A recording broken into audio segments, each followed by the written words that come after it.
wempho kanjani ake ukuphendule ngoba usukhulumile yonke leminyaka lokungichukuluza lalela uyintathelo nayo yona inyama okokuqala lo number 2 wena ulala namadoda ngiyakwazi konke lokho ulala namadoda mina ke ngiyinyanga lalela akasenze kanje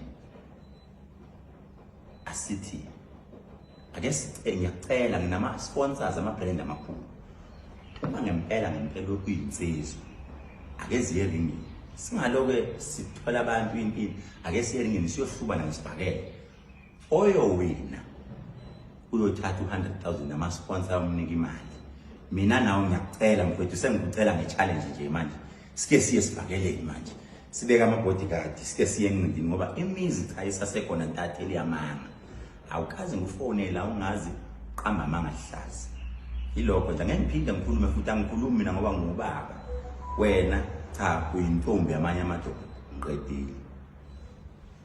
Hello guys, welcome back to Chef the Soul TV News. Welcome back to my YouTube channel. If you're new, please don't forget to subscribe to this channel. So bafethu enye yamavideo ngiyanqomana nayo leya eyicelela nje yana uKhehlezi ukuthi ke baya kwi challenge lapha yana ke yasisibhakela bangene ringini naye lapha yana ke King Bhaka.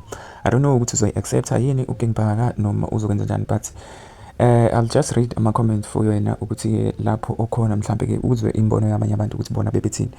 Uthi ke lona ke uba uyosta uthi ke usekhulumile ke umkhulu lapha ke ya usekulindwe yena uKhehlezi xameni sekulindwe yena uKing Bhaka abanye ke bambiza ngezithakazelo zakhe noma ngeyibongo lezi zakhe ajwayele ukubiza.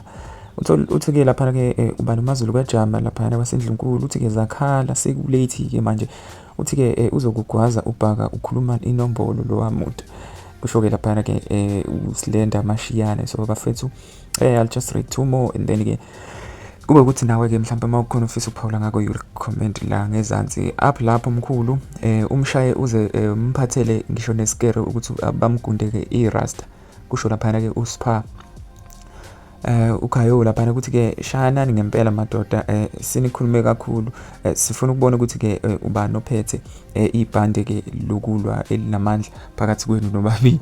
Okay, so injalo into bafethu Khehlezi challenging ulapho King Bhaka kwi boxing match. Do you think kuyinto right le, and if ever mhlawumbe unombono ohlukile nje kwabanye wena ke ucabanga ukuthi ke ngempela sekuyiso yini isikhathi sokuthi ke babambane ngenduku? Anyways, wakhohlwa ukusubscribe bafethu kuyona ke i channel. Danko.